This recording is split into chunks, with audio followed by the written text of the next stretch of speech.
Tout commence un soir de novembre à Dakar, dans le restaurant le plus cher de la capitale. Thomas Laurent, 38 ans, fortune personnelle de 3 milliards 200 millions d'euros, est assis face à Caroline Vincent, sa fiancée depuis 2 ans. Il vient de lui poser la question qu'elle attendait depuis des mois. Mais, au lieu de sortir une bague de fiançailles à 200 000 euros, Thomas sort une simple alliance en argent achetée 50 euros dans une bijouterie de quartier. Le visage de Caroline se transforme instantanément. Pas de larmes de joie, pas d'émotion, juste une expression de dégoût mal dissimulée. Elle regarde la bague comme si Thomas venait de lui tendre un déchet ramassé dans la rue. Ses lèvres tremblent, ses yeux se plissent. Et dans un mouvement brusque, elle repousse l'écrin sur la table en marbre, renversant son verre de champagne à 800 euros la bouteille. Caroline se lève, attrape son sac Hermès, et avant de partir, elle se penche vers Thomas. Sa voix est glaciale, tranchante comme une lame.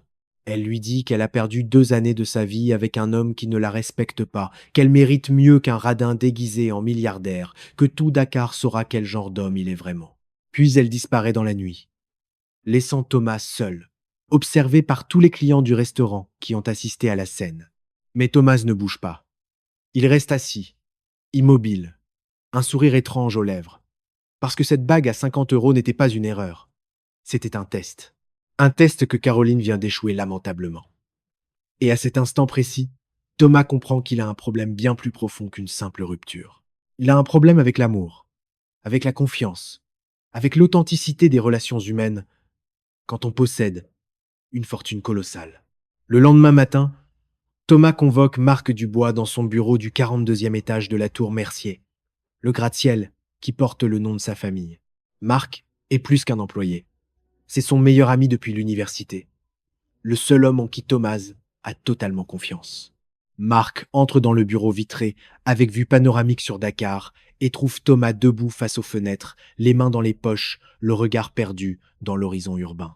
Marc pose 2 cafés sur le bureau en acajou et demande si Thomas va bien. La réponse est un long silence. Puis Thomas se retourne. Son visage est marqué par la fatigue, par des années de déceptions amoureuses, par cette solitude particulière que connaissent ceux qui ne peuvent jamais être sûrs qu'on les aime pour ce qu'ils sont vraiment. Il raconte à Marc ce qui s'est passé la veille. Il lui explique que Caroline était la 5e femme à échouer ce genre de test, qu'il est épuisé de ses relations superficielles, de ses sourires calculateurs, de ses regards qui s'illuminent quand on parle patrimoine, mais qui s'éteignent quand on parle sentiment. Marc écoute, puis demande ce que Thomas compte faire. Abandonner l'amour? Se résigner à une vie solitaire?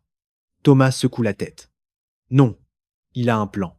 Un plan fou, risqué, probablement stupide, mais qui lui semble être sa dernière chance de trouver quelque chose d'authentique. Il veut rencontrer quelqu'un en se faisant passer pour pauvre, complètement pauvre. Un homme ordinaire avec un salaire ordinaire, des problèmes ordinaires, une vie ordinaire. Marc le regarde comme s'il venait de perdre la raison. Il lui fait remarquer que c'est impossible, que Thomas est connu, que son visage apparaît régulièrement dans les magazines économiques, que n'importe qui peut le reconnaître. Mais Thomas a déjà réfléchi à tout ça. Il explique qu'il va changer d'apparence, utiliser un faux nom, s'installer dans un quartier populaire où personne ne lit les échos au Forbes. Il va devenir quelqu'un d'autre pendant quelques mois, le temps de rencontrer une femme qui tombera amoureuse de l'homme et non du milliardaire. Marc essaye de le raisonner. Il évoque les dangers, les complications légales, le scandale si la presse découvre la supercherie. Mais Thomas est déterminé. Pour la première fois depuis des années, il a une lueur d'espoir dans les yeux. Il supplie Marc de l'aider, de couvrir son absence, de gérer les affaires courantes, de lui donner cette chance de vivre une expérience humaine normale. Marc hésite longuement, puis finit par accepter, à une condition, que Thomas arrête tout si ça devient dangereux, ou si la femme qu'il rencontrera découvre la vérité et se sent trahi. Les semaines suivantes sont consacrées à la transformation. Thomas se laisse pousser la barbe, coupe ses cheveux différemment, abandonne ses costumes italiens pour des jeans et des sweats à capuche. Il trouve un petit studio de 30 mètres carrés dans le 19e arrondissement de Dakar. Un appartement modeste, au 5e étage sans ascenseur, avec une cuisine minuscule et une salle de bain qui a besoin de rénovation. Il ouvre un compte bancaire avec 3 000 euros, le genre de somme qu'un homme au chômage pourrait avoir en économie. Thomas crée une nouvelle identité.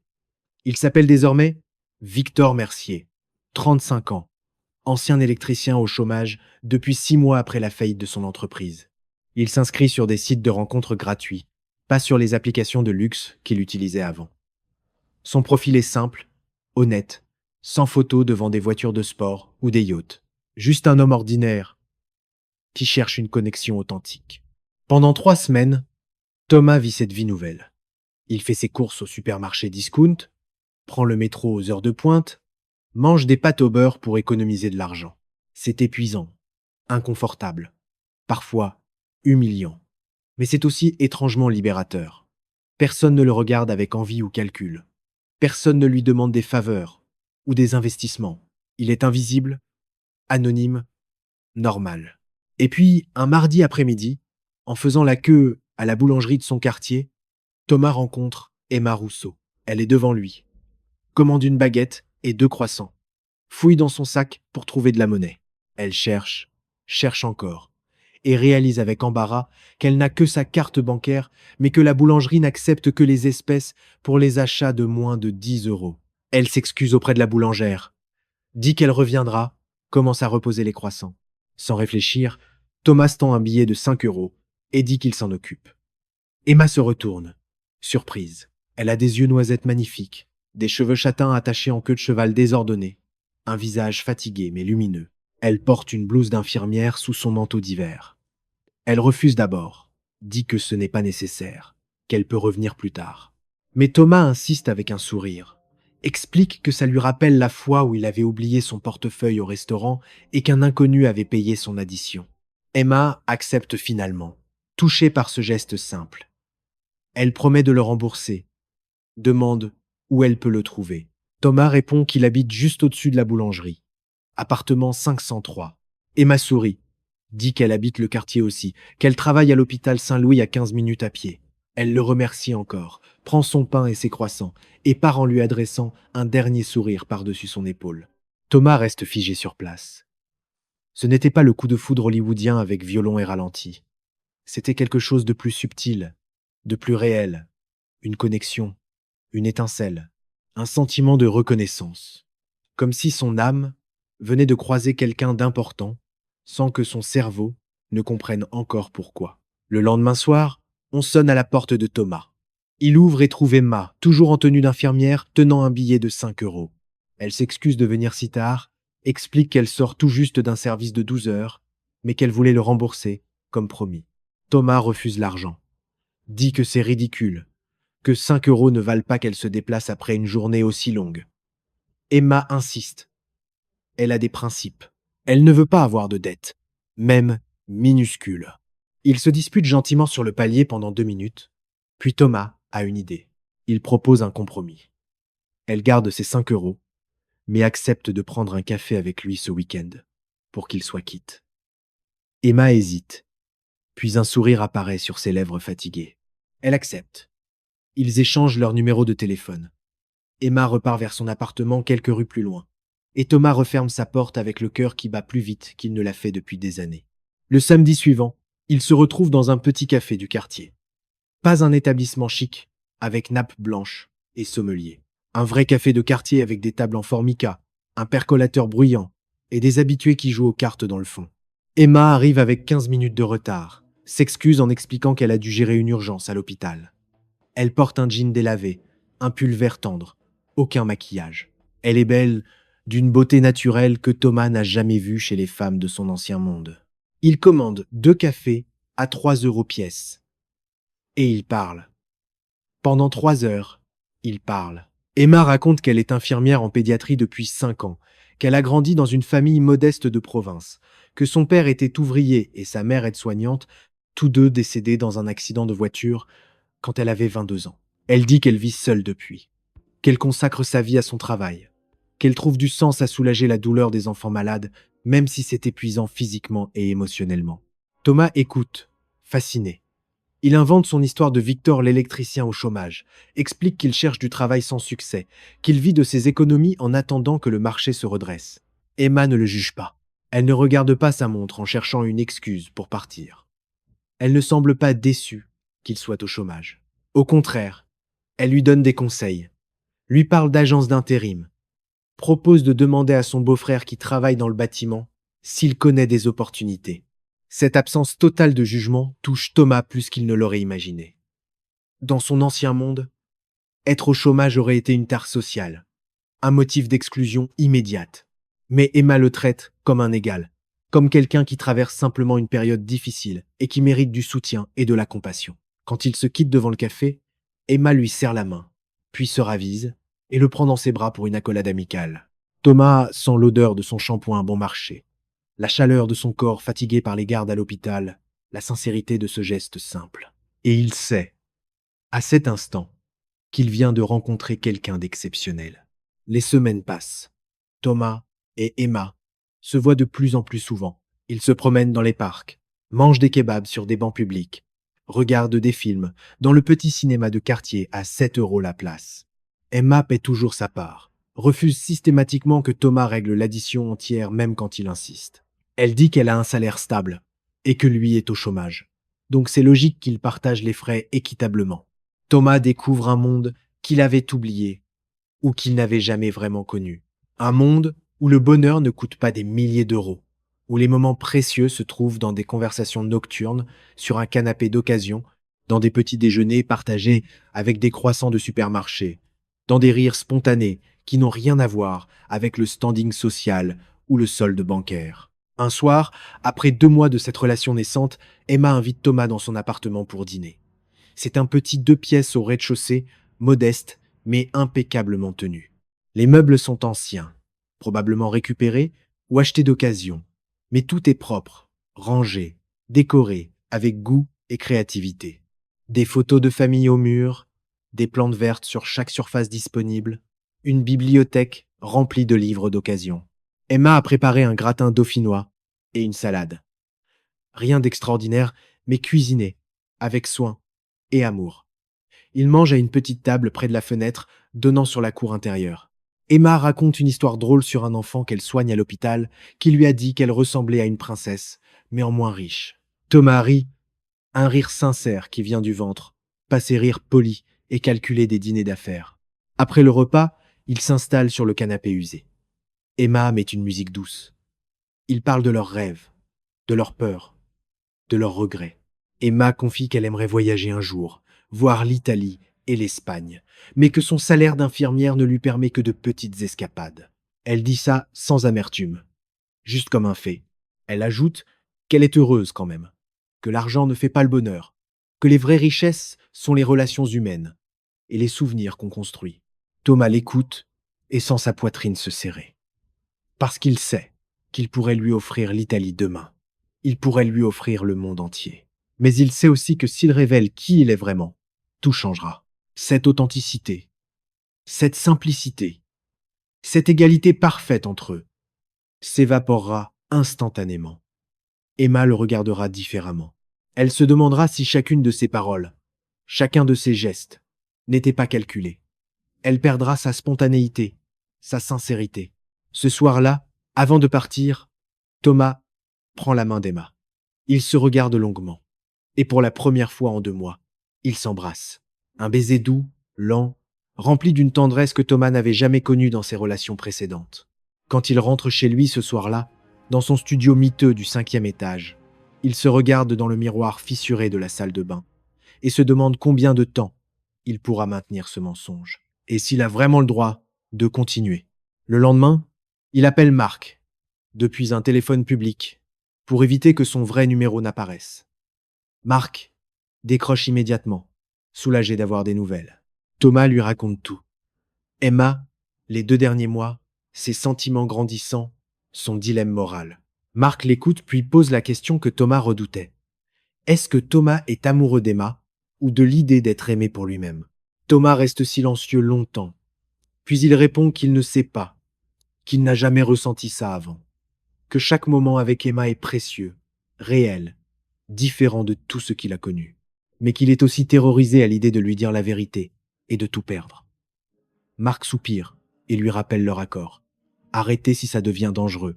ou si la femme risque d'être blessée. Thomas promet qu'il va réfléchir, qu'il va prendre une décision bientôt. Mais les jours passent, et Thomas ne dit rien.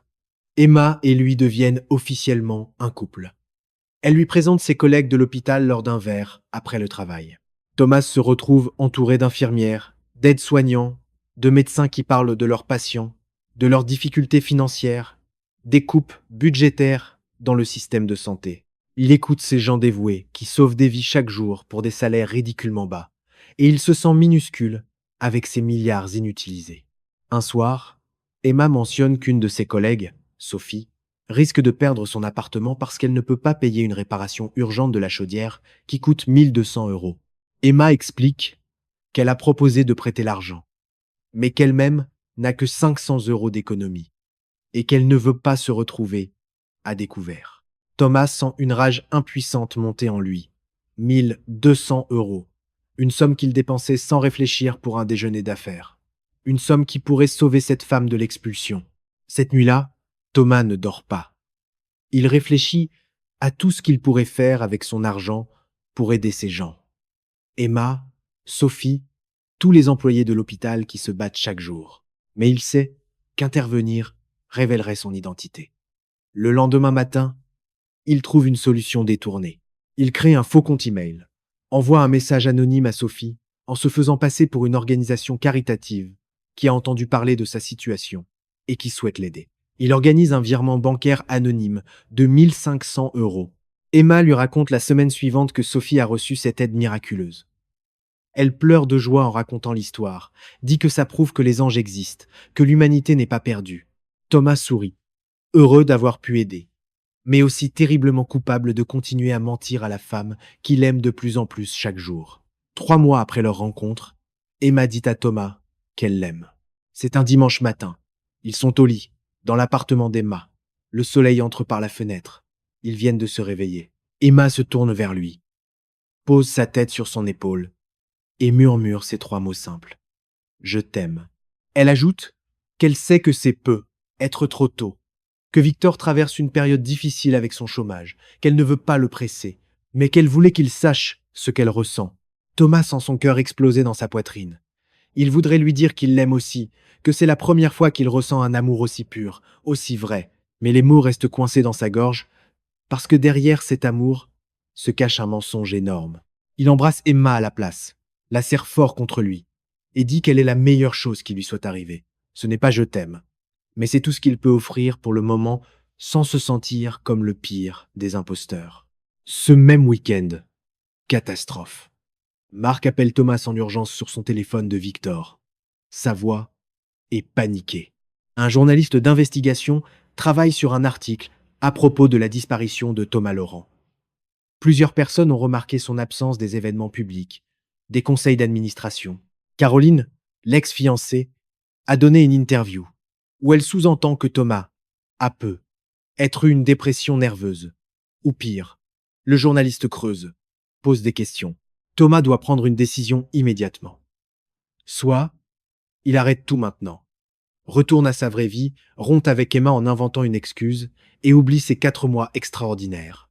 Soit il dit la vérité à Emma et espère qu'elle comprendra, qu'elle pardonnera, qu'elle verra au-delà du mensonge l'intention authentique de trouver un amour véritable. Thomas passe la nuit à marcher dans les rues de Dakar. Il pense à tout ce qu'Emma lui a apporté. La simplicité, la sincérité, la capacité de rire pour rien, de trouver de la beauté dans les petites choses. Il pense aussi à la trahison qu'elle ressentira quand elle apprendra qu'il lui a menti pendant 4 mois, que chaque moment de leur relation était construit sur une fausse identité. Au lever du soleil, Thomas prend sa décision. Il va tout lui dire. Ce soir même, il va l'inviter dans son vrai appartement, son penthouse, et lui révéler qui il est vraiment. Il va lui expliquer pourquoi il a fait ça, lui montrer les cicatrices de ses relations passées, lui demander pardon pour le mensonge, mais aussi lui prouver que ses sentiments, eux, sont absolument réels. Thomas envoie un message à Emma. J'ai quelque chose d'important à te montrer ce soir. Rendez-vous 10 à 9 heures à cette adresse. Il envoie l'adresse de son penthouse. Emma répond qu'elle est intriguée, qu'elle sera là. Thomas passe la journée à préparer l'appartement. à ranger les documents compromettants, à composer les mots qu'il va utiliser pour expliquer l'inexplicable. 19 heures. On sonne à la porte. Thomas ouvre. Emma se tient dans le couloir luxueux, visiblement confuse. Elle vérifie son téléphone, regarde le numéro de l'appartement, demande si elle s'est trompée d'adresse. Thomas secoue la tête, l'invite à entrer. Emma pénètre dans le penthouse et reste bouche bée. Les baies vitrées panoramiques, le mobilier de designer, les œuvres d'art au mur. Elle se retourne vers Thomas, les yeux écarquillés, et demande ce qui se passe, où ils sont, à qui appartient cet endroit. Thomas prend une grande respiration et dit « Cet appartement est à moi ». Emma rit nerveusement, pense que c'est une blague. Puis elle voit l'expression sérieuse de Thomas et son rire s'éteint. Thomas lui fait signe de s'asseoir. Emma reste debout, les bras croisés, sur la défensive. Alors Thomas commence à parler. Il lui dit la vérité, toute la vérité. Qui il est vraiment, pourquoi il a menti, ce qu'il cherchait, ce qu'il a trouvé avec elle. Emma l'écoute en silence. Son visage passe par toutes les émotions. L'incrédulité, la confusion, la colère, la douleur, la trahison. Quand Thomas termine son récit, Emma reste immobile pendant ce qui semble être une éternité. Puis elle demande d'une voix tremblante. Donc tout était faux. Notre rencontre à la boulangerie s'était calculée? Tu m'as manipulé pendant 4 mois pour jouer à quel jeu exactement? Thomas jure que la rencontre était un hasard, que ses sentiments sont authentiques, que tout ce qu'ils ont vécu était réel même si l'identité était fausse. Emma secoue la tête, les larmes aux yeux. Elle dit qu'elle ne sait plus ce qui est vrai ou faux, qu'elle a besoin de temps pour réfléchir, qu'elle doit partir immédiatement. Thomas essaie de la retenir, de lui expliquer encore, mais Emma est déjà à la porte. Elle se retourne une dernière fois et dit « Tu sais ce qui est le plus triste? J'aurais pu comprendre. J'aurais pu pardonner. Mais maintenant je ne saurais jamais si ton amour était réel ou si tu cherchais juste à gagner ton petit test psychologique. » Emma part. La porte se referme. Thomas reste seul dans son penthouse gigantesque, qui semble soudain plus vide et froid que le petit studio qu'il occupait comme Victor. Il a obtenu sa réponse. Emma l'aimait pour lui-même, pas pour son argent. Elle a passé le test avec mention. Mais en créant ce test, Thomas a détruit la seule chose authentique qui lui soit arrivée depuis des années. Les jours suivants sont un cauchemar. Thomas ne dort pas, ne mange pas. Marc essaie de le raisonner. Lui dit qu'avec le temps, Emma comprendra peut être, qu'il faut lui laisser de l'espace. Mais Thomas sait qu'il a tout gâché. Il a traité leur relation comme une expérience scientifique. Et il en paie maintenant le prix. 2 semaines passent sans nouvelles d'Emma. Thomas reprend officiellement ses fonctions de PDG. Fait une apparition publique pour éteindre les rumeurs. Les journaux économiques parlent de son retour mystérieux après plusieurs mois d'absence. Caroline donne une autre interview où elle l'accuse d'avoir utilisé leur relation pour des tests psychologiques tordus. Thomas ignore tout ça. Il pense seulement à Emma. Puis un soir, 3 semaines après leur dernière conversation, on sonne à la porte du penthouse. Thomas ouvre et trouve Emma. Elle a maigri. Elle semble fatiguée. Mais ses yeux ont retrouvé cette détermination qu'il connaît bien. Elle demande si elle peut entrer. Thomas s'efface immédiatement pour la laisser passer. Emma s'assoit sur le canapé luxueux qu'elle avait à peine regardé la dernière fois. Elle regarde Thomas et dit « J'ai passé 3 semaines à te détester, à t'en vouloir, à me sentir ridicule et trahi. J'ai pleuré, j'ai crié, j'ai tout remis en question. Et puis, j'ai réalisé quelque chose. Ces 4 mois que nous avons passés ensemble, c'étaient les moments les plus heureux de ma vie. Et je pense, même si c'est peu être stupide de ma part, que c'était vrai pour toi aussi. » Thomas s'assoit à côté d'elle, garde une distance respectueuse, acquiesce. Emma continue. « Ce que tu as fait était horrible. Mentir sur ton identité, me tester comme si j'étais un cobaye, c'est impardonnable. Mais je comprends aussi pourquoi tu l'as fait. J'ai lu des articles sur tes anciennes relations, sur les femmes qui t'ont utilisé pour ton argent. Je comprends ta méfiance, ta peur, ton besoin de protéger ton cœur. » Thomas veut parler, mais Emma lève la main pour l'arrêter. Elle dit « Laisse-moi finir. Je suis venu te dire 2 choses. La première, c'est que je t'aime. Je t'aime toujours, même si je suis en colère contre toi, même si tu m'as blessé. J'aime l'homme que j'ai connu pendant ces 4 mois. que tu t'appelles Victor ou Thomas. La deuxième chose, c'est que si nous voulons avoir une chance ensemble, nous devons repartir à zéro. Avec la vérité cette fois. Avec confiance. Thomas sent les larmes couler sur ses joues. Il prend la main d'Emma, demande si elle peut vraiment lui pardonner. Emma serre sa main et dit « Je peux essayer, mais tu dois me promettre quelque chose. Plus jamais de mensonges, plus jamais de tests. Si nous sommes ensemble, c'est avec une honnêteté totale, même si c'est difficile, même si ça fait peur. » Thomas promet. Il lui dit qu'il l'aime, qu'il n'a jamais aimé personne comme il l'aime elle, que pendant ces 4 mois il a découvert ce que signifiait vraiment être heureux, pas à cause de l'argent ou du statut, mais à cause de la connexion humaine, de la simplicité partagée, de l'amour authentique. Il dit qu'il veut continuer à vivre avec cette simplicité, à ne pas laisser la fortune dicter leur relation, à construire quelque chose de réel ensemble. Emma sourit, ce sourire lumineux qui avait touché Thomas la première fois dans la boulangerie. Elle dit qu'ils ont beaucoup de choses à reconstruire, beaucoup de conversations difficiles à avoir, beaucoup de confiance à rebâtir, mais qu'elle est prête à essayer, si lui aussi est prêt à s'engager vraiment. 6 mois plus tard, Thomas et Emma sont toujours ensemble. Ils ont trouvé un équilibre étrange mais fonctionnel. Emma a gardé son appartement et son travail à l'hôpital, refuse que Thomas lui achète quoi que ce soit d'extravagant. Elle continue à vivre modestement, à payer ses factures, avec son salaire d'infirmière. Insiste pour partager les dépenses communes, équitablement. Thomas a découvert une nouvelle façon d'utiliser sa fortune. Discrètement, anonymement, il finance des projets qui aident les gens comme Emma et ses collègues. Des bourses pour les étudiants en médecine, des fonds pour l'équipement hospitalier, des programmes de soutien pour les soignants en difficulté. Emma ne connaît pas tous les détails, mais elle sait que Thomas cherche à donner un sens à son argent plutôt qu'à simplement l'accumuler. 1 an après leur rencontre dans cette boulangerie du 19e arrondissement, Thomas emmène Emma dîner dans un petit restaurant de quartier, pas très différent de celui où ils avaient pris leur premier café. Il commande 2 plats du jour à 15 € chacun. Et pendant le dessert, il sort un écrin de sa poche. Emma reconnaît immédiatement la petite boîte. Son cœur s'accélère. Thomas ouvre l'écrin et révèle non pas un diamant à 6 chiffres, mais une alliance simple en or, élégante mais modeste. Exactement le genre de bague qu'Emma aurait choisi elle-même. Thomas sourit et dit « Pas de test cette fois. Pas de mensonge. Juste un homme qui demande à la femme qu'il aime si elle veut passer le reste de sa vie avec lui. » Emma pleure, rit, tend sa main tremblante. Thomas passe la bague à son doigt. Elle lui va parfaitement. Autour d'eux, les autres clients du restaurant applaudissent, émus par cette scène simple mais chargée d'émotion. Le serveur offre une bouteille de champagne d'entrée de gamme pour célébrer. Emma regarde Thomas dans les yeux et dit « Tu sais ce qui est incroyable? Si tu m'avais rencontré comme milliardaire dès le début, en me montrant ton penthouse et ta fortune, je serais peu être tombée amoureuse de toi quand même. Mais nous ne le saurons jamais. Et finalement, c'est peu être mieux comme ça.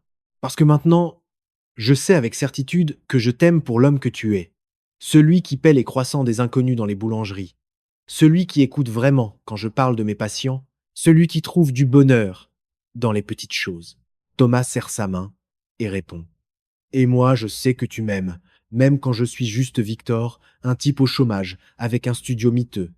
C'est le plus beau cadeau que quelqu'un m'ait jamais fait. » Cette nuit-là, ils marchent main dans la main dans les rues de Dakar, une femme qui sauve des vies pour 1 800 € par mois, et un homme qui possède 3 milliards, mais qui a compris que sa vraie richesse tient dans 5 doigts entrelacés aux siens. Ils ne savent pas encore que leur histoire fera le tour des médias quelques mois plus tard, que des millions de gens débattront sur l'éthique de ce test, que certains les critiqueront, tandis que d'autres les défendront. Mais pour l'instant, dans cette rue éclairée par les lampadaires, ils sont juste Thomas et Emma. 2 personnes imparfaites qui ont trouvé quelque chose de parfait dans leur imperfection partagée. 2 âmes qui ont appris que le véritable amour ne se teste pas, ne se calcule pas, ne se mesure pas en carats ou en euros. Il se vit simplement, honnêtement, courageusement. Et quand Thomas demande à Emma si elle veut rentrer chez lui dans le penthouse ou chez elle dans son petit 2 pièces, Emma sourit et répond « Chez moi. J'ai envie de me réveiller demain matin dans mon lit d'occasion avec l'homme le plus riche du monde à mes côtés, pour lui rappeler d'où on vient, pour ne jamais oublier ce qui compte vraiment. Thomas embrasse sa fiancée sous un réverbère, comme dans les vieux films romantiques, sauf que cette scène n'a pas de script, pas de mise en scène, pas de faux semblants, juste deux cœurs qui battent au même rythme, enfin synchronisés après tant de tests ratés, tant de mensonges nécessaires, tant de vérités douloureuses. Marc assistera au mariage 6 mois plus tard, dans cette même petite église de quartier où Emma avait été baptisée. Il sera le témoin de Thomas et prononcera un discours où il dira que son meilleur ami a passé des années à chercher quelqu'un qu'il aime pour lui-même et qu'il a finalement trouvé quelqu'un qu'il aime malgré lui-même, avec tous ses défauts, toutes ses erreurs, toute sa richesse encombrante. Caroline lira l'annonce du mariage dans les journaux et ressentira un pincement au cœur. Non pas de jalousie, mais de regret. Elle comprendra enfin que ce test ridicule avec la bague à 50 € était en fait un cadeau, une chance d'être honnête avec elle-même sur ce qu'elle cherchait vraiment. Elle enverra un message de félicitations sincères et continuera sa vie, plus sage, plus consciente de ses propres priorités. Et Emma, le jour de son mariage, portera une robe simple, achetée en solde, refusera la limousine au profit d'un vieux taxi et marchera vers l'hôtel, non pas au bras d'un père disparu, mais accompagnée de Sophie, sa collègue infirmière dont la chaudière avait été miraculeusement réparée par un donateur anonyme. Sophie ne saura jamais que ce donateur est assis au premier rang, en costume sobre, les larmes aux yeux, regardant la femme de sa vie avancer vers lui. Voilà comment se termine l'histoire d'un milliardaire qui a dû devenir pauvre pour découvrir la vraie richesse. Une histoire qui prouve que l'amour authentique existe encore, mais qu'il demande du courage, de l'honnêteté, et parfois un détour par le mensonge pour mieux apprécier la vérité.